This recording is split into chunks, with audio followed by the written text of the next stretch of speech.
Trying a budget tablet in 2025. That was the whole idea behind this review because every year, tablets keep getting more powerful, more expensive, and honestly, more complicated.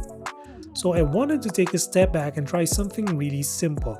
Something that does not try to be an iPad killer. Something that just works. Which brought me to this one. The Philips T7305 AI tablet, also known as the Philips Pad Air M10. It's about $90 on AliExpress or around 5,000 Philippine peso. If you're interested, you can check the links below for more information, including possible discount codes. If you're new to the channel, welcome. I'm Renzo and we showcase interesting tech gadgets here. So I've been using the Philips T7305 for a couple of weeks, and from the moment I picked it up, it was very clear what kind of device this is. This is a budget tablet for people who need a tablet that can do the basics. And in 2025, that is not a bad thing. Not everyone needs the fastest processor or the highest resolution display.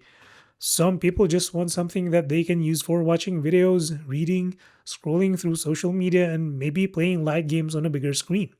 And honestly, that is exactly the space this tablet occupies. Let us start with the display because that is where most people will spend their time. The tablet comes with a 10.1-inch HD IPS display at 60Hz and a 16:10 aspect ratio. And while that may sound ordinary on paper, the aspect ratio does help reduce the black bars when watching regular videos. You still get some depending on what you are watching, but compared to tablets with more square-like aspect ratios, this one looks a little more natural for video consumption. The resolution is only 1280 by 800. It is not trying to impress you with sharpness or vivid clarity, but what you do get are display settings that let you tweak contrast and colors. Personally, I set it to the more saturated option because with budget displays, that little boost helps things look more lively. You can play YouTube videos at up to 1080p at 30Hz without any playback issues, and you can also watch 720p at 60Hz if you prefer smoother motion. Indoors, the brightness is plenty. It is not something you would want to use outdoors under harsh sunlight, but inside a house, it is fine. Again, this is a budget tablet, so do not expect the video quality to wow you. And if you're planning to use this for Netflix or other streaming services, here's something you need to know. It does not come with full HD playback support. You only get standard resolution on those platforms. This is more of a functional display at its price point, which is honestly what you come to expect for budget tablets today. Design-wise, it is simple. The entire body is made of plastic and it only comes in this dark gray color. It actually feels okay for something in this price category. It is not premium, but it does not feel flimsy either. The top part has the power button and the volume rocker placed beside each other. What is interesting though is the reset pinhole button. You do not always see that on modern tablets, and it is useful whenever the software hangs or it becomes unresponsive. I did not need to use it during my time with the device, but it is nice to know I can. There are two speakers at the bottom that give you a stereo effect. The quality is not going to impress anyone, but it is decent enough for casual watching and indoor use. They get fairly loud and they sound clear, albeit canny and tinny. If you want more volume or better quality, you can pair a Bluetooth speaker or use the headphone jack located in the corner. Yes, this tablet still has a headphone jack, which is always a plus. The one I have here is the Wi-Fi version, but there is also an LTE version if you need mobile on the go. Either way, both models come with a microSD slot that supports up to 1TB, which is great if you plan to store a lot of offline videos or files. Inside the box, you only get a USB-C cable. There's no charging brick included, and based on my testing, the tablet only charges at up to 10 watts, even if you use fast chargers or GAN bricks. From 0 to 100, it takes around 2 hours. Not the fastest, but again, for a budget tablet, that is normal. Battery life is good. It comes with a 5000 mAh battery, and because of the lower resolution display and modest processor, it can last pretty long. I usually get around 6 to 8 hours of screen time, which is enough for a full day of casual use. If your use case is mostly watching videos and browsing, you can easily stretch it across the day. Powering the Philips T7305 is an octa-core Unisoc T606 chipset. This chip came out in 2021. So you can already imagine the type of performance it brings in 2025.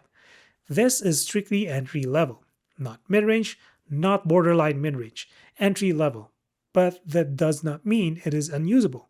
For basic tasks like navigating the UI, switching apps, scrolling on social media, or watching videos, it is fine with some slight stutters here and there. It is not painfully slow. In fact, I have tried lower end devices that take forever to launch apps, but this one surprisingly does not. And I think a big factor here is the software. You get stock Android 16 out of the box with no bloatware, no unnecessary features, and no heavy skin on top. It feels clean and light, which helps the tablet run smoother. Gaming wise, this is not intended for competitive gameplay. You can open titles like Call of Duty Mobile, but you will not get a steady 50 or 60 frames even in low to medium settings. It is playable, but nowhere near ideal. Casual or arcade style games run better, and if it is what you play, you should be fine. As for the memory, the tablet comes with 4GB of RAM, but you can extend it up to 12GB using RAM expansion. It does not magically increase performance, but it does help reduce slowdowns when switching between apps or opening heavier apps. Still, keep expectations realistic. This is not meant for multitasking or heavy productivity work. Now for the cameras, there is an 8-megapixel autofocus camera on the back and a 5-megapixel camera on the front. Quality-wise, they are not very impressive, and that is putting it lightly. The images and videos look like something from 20 years ago. So how does the tablet feel to use overall? Well, here's the thing. In 2025, a budget tablet is usable, but you really have to be specific with your use case. But that does not mean it is a bad device.